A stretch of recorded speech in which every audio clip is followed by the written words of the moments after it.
So hello everyone, this is Dheeraj Kuren. आज हम करने वाले हैं क्लास ट्वेल्थ मैथ्स का प्रोबेबिलिटी चैप्टर। ट्वेल्थ का भी और 11th का भी। क्योंकि हम इसे जे पॉइंट ऑफ व्यू से देख रहे हैं। तो सबसे पहले हम कुछ जनरल टर्मिनोलॉजी के बारे में जानने वाले हैं। General terminology, then definition, then probability using permutation combination, probability using set theory, साथ ही एडिशनल थ्योरम के बारे में जानने वाले हैं। Multiplication theorem, independent events, conditional probability, total probability theorem, Bayes theorem, सबके बारे में। और भी है probability distribution, random variable, binomial probability, geometrical probability, ये सब कुछ। ये नोट्स पहली बात बता दो, ये मेरा नहीं है ऑब्वियसली। एक एडटेक कंपनी का है, फिजिक्स वाला का है जहाँ से मैं पढ़ रहा हूँ। आई होप कॉपीराइट ना आए।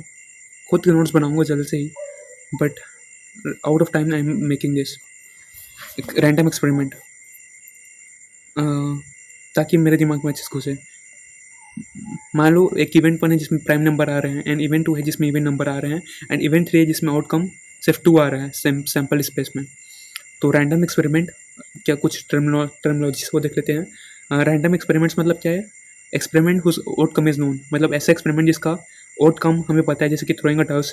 कि तो क्या क्या आता है, एक चीज़ तो कुछ भी आ सकता है। Tossing a coin, head tail आता है। ड्राइंग अ कार्ड, मतलब पिक करने से, तो कार्ड्स का हमें पता है। उसके बाद sample space, set of all possible outcomes, मतलब जितने भी पॉसिबल आउटकम है ना उनका सेट। उसके बाद है event, subset of sample space event, subset of sample space, simple event, singleton set वाली इवेंट, मिक्स्ड और compound event, event having more than one outcome. Subset of sample space, subset मतलब यार मान लो एक बड़ा सा सेट है, तो इसका छोटा सा पार्ट, छोटा सा हिस्सा, इसके बहुत सारे हिस्सा हो सकते हैं ना।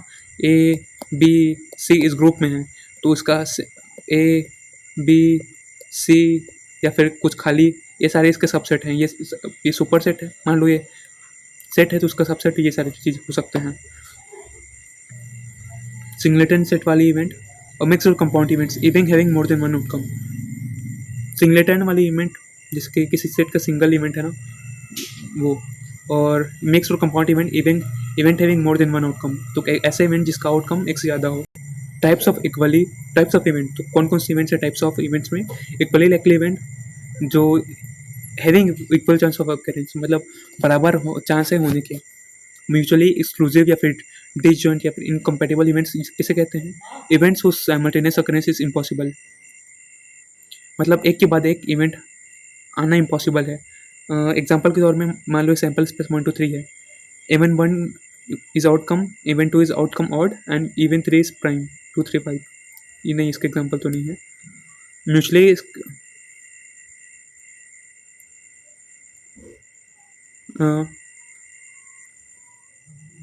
एक के बाद दो नहीं आ सकता, दो के बाद एक नहीं आ सकता, ऐसे रिपीट ना हो। एंड म्यूचुअली एग्जॉस्टिव इवेंट मतलब जिसका यूनियन सैम्पल स्पेस है। मान लो ये 1 है, ये 2 है, ये 3 है, और जब हम सबको मान लो एक सैम्पल स्पेस है 1 2 3, और ये सैम्पल स्पेस ये सब सेट है उसके। जब हम इसको इन सारे सैम्पल स्पेस का अगर हम यूनियन करें तो एक सैम्पल स्पेस आए, ऐसा मतलब बच्चों को कंबाइन करके पूरा फैमिली आ जाए ऐसा। उसके बाद क्लासिकल डेफिनेशन ऑफ प्रोबेबिलिटी। तो प्रोबेबिलिटी के क्लासिकल डेफिनेशन कौन से हैं? Para probability A, favourable sample space upon outcome divided by total sample space. तो प्रोबेबिलिटी 0 से 1 किसी का भी प्रोबेबिलिटी होता है। प्रोबेबिलिटी ए मतलब इम्पॉसिबल इवेंट, 1 मतलब sure event, and probability A dash या फिर कुछ भी हो ऐसा साइन, तो 1 माइनस प्रोबेबिलिटी ए।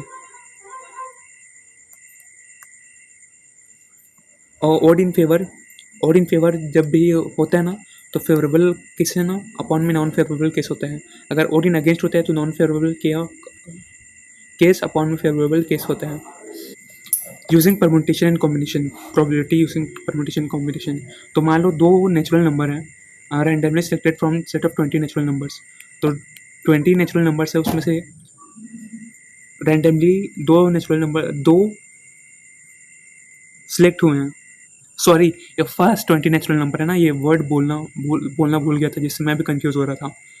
तो फिर क्या है पहला कंडीशन? प्रोबेबिलिटी निकालना है जब जिसका सम ऑड हो। तो फेवरेबल आउटकम कैसे होगा, इवन 10 होंगे कंडीशन एंड ऑड के कितने हो सकते हैं 1। टोटल कितने हैं 20 में से 2 निकालने हैं, ठीक है, ये टोटल कंडीशन है। और उनका सम ऑड हो तो कैसे ऑड होगा, एक इवन प्लस एक ऑड करेंगे तभी एक ऑड होगा, है ना। ऑड को कर देंगे, तो इवन होने के चांस है, लेकिन इवन प्लस ऑड करेंगे तो ऑड ही आएगा। तो 10 से 1 10 ये है प्लस ये है, तो ये रहेगा हमारा प्रोबेबिलिटी। उसके बाद है सम इज इवन, जब सम इवन हो।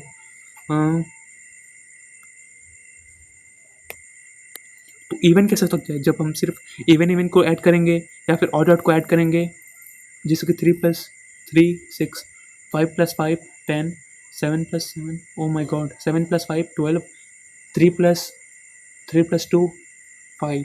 अच्छा हाँ यार, चांस है अभी भी। तो मान लो 10 में से 2 इधर से हो गया और 10 में से 2 इधर हो गया, तो ये रहा सम इज इवन का। उसके बाद है जे मेंस का क्वेश्चन। भाइयों जे मेंस का क्वेश्चन आ रहा है, सावधान हो जाओ।